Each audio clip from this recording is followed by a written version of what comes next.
Si je reviens sur Thomas Bernhardt aujourd'hui, c'est parce que pour moi c'est une sorte de nécessité, comme une sorte de nécessité vitale, parce qu'il m'a donné un jour une force de par son écriture euh, qui m'a fait me sentir encore plus vivant.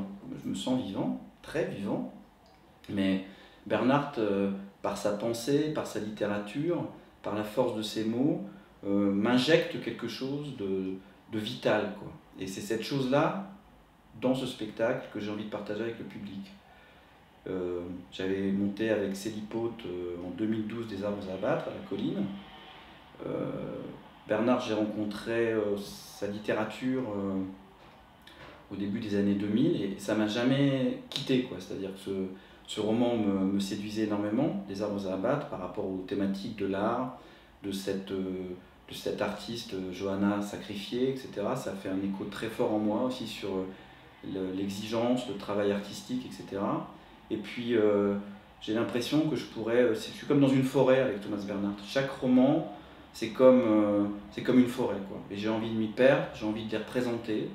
Euh, en ayant choisi L'Origine et la Cave, qui sont deux romans, deux des 5 récits autobiographiques de Bernhardt. Il y a L'Origine, la Cave, Le Souffle, Le Froid et un enfant.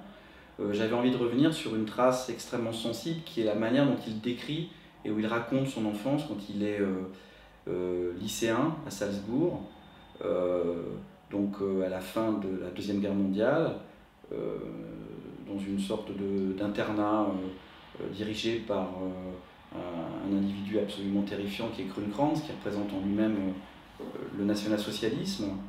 Et cette charge d'oppression, la manière dont il s'échappe en jouant du violon dans une petite pièce aux chaussures, et la manière dont il va se construire dans cette histoire absolument terrifiante.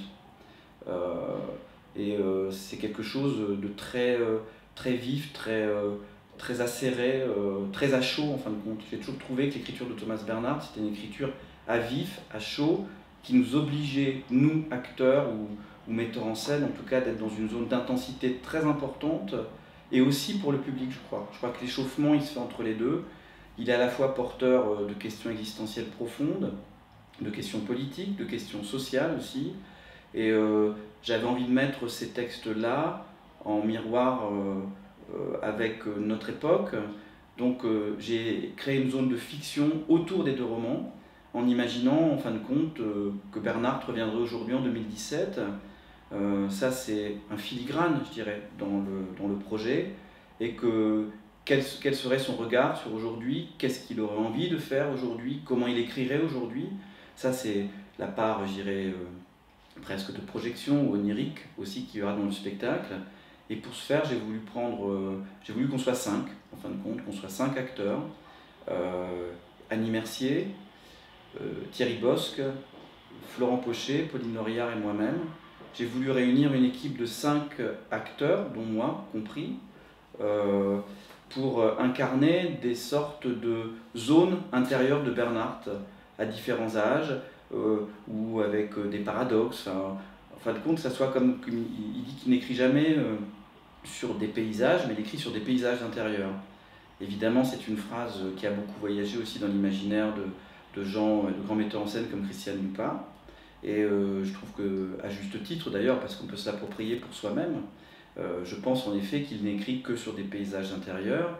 Et je me dis que Annie, Thierry, Florent, Pauline et moi-même incarnerons des zones de ces paysages. Et Thierry aura en plus la charge de jouer le grand-père de Thomas Bernhardt, qui a été un être, comme il dit, vital pour lui-même. Voilà.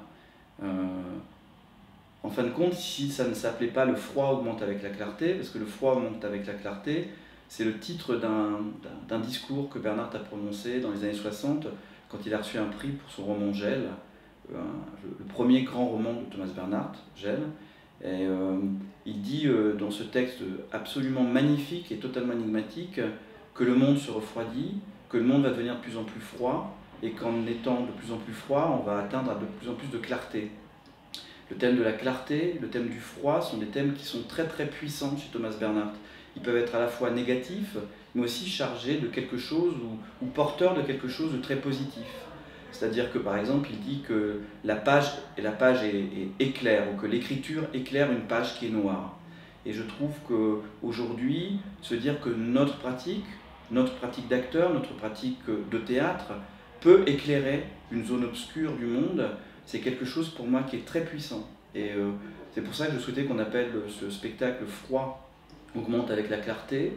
J'ai donc écrit des sortes de micro-scènes en parallèle au texte de Bernhardt qui vont dans cet imaginaire-là, c'est-à-dire est-ce que en étant de plus en plus lucide, on va avoir une vision de plus en plus clairvoyante, à la fois peut-être plus mélancolique, mais à la fois aussi peut-être une posture de combat. Et je ne souhaite pas que ce spectacle soit, en tout cas, c'est mon désir aujourd'hui, les répétitions ne sont pas terminées, mais je ne souhaite pas que ce soit un spectacle sombre, même si évidemment la littérature de Bernhardt est dense, sombre, parfois avec des profondes zones de mélancolie, mais elle est aussi extrêmement vivifiante, tonifiante. Et je trouve qu'aujourd'hui c'est très important pour moi d'être sur une scène et de partager cet engagement-là dans une écriture comme celle de Bernhardt, pour dire qu'en fin de compte, on a encore en nous des forces de combat pour réagir par rapport à un monde qui peut nous échapper, un monde de chaos. Et je crois que s'il y avait un autre titre que j'aurais choisi, c'est Inquiétude. Parce que je trouve que derrière ce froid augmente avec la clarté, qui va être le spectacle, je crois que j'aimerais parler de notre monde qui m'inquiète, qui peut nous inquiéter, mais à la fois l'inquiétude, il y a ce dicton que tout le monde connaît, la peur n'empêche pas le danger. J'ai l'impression qu'on peut vivre inquiet, mais vivant et dans une posture d'attention, de vigilance par rapport aux extrémismes, par rapport à une certaine forme de chaos et surtout d'obscurantisme. Voilà.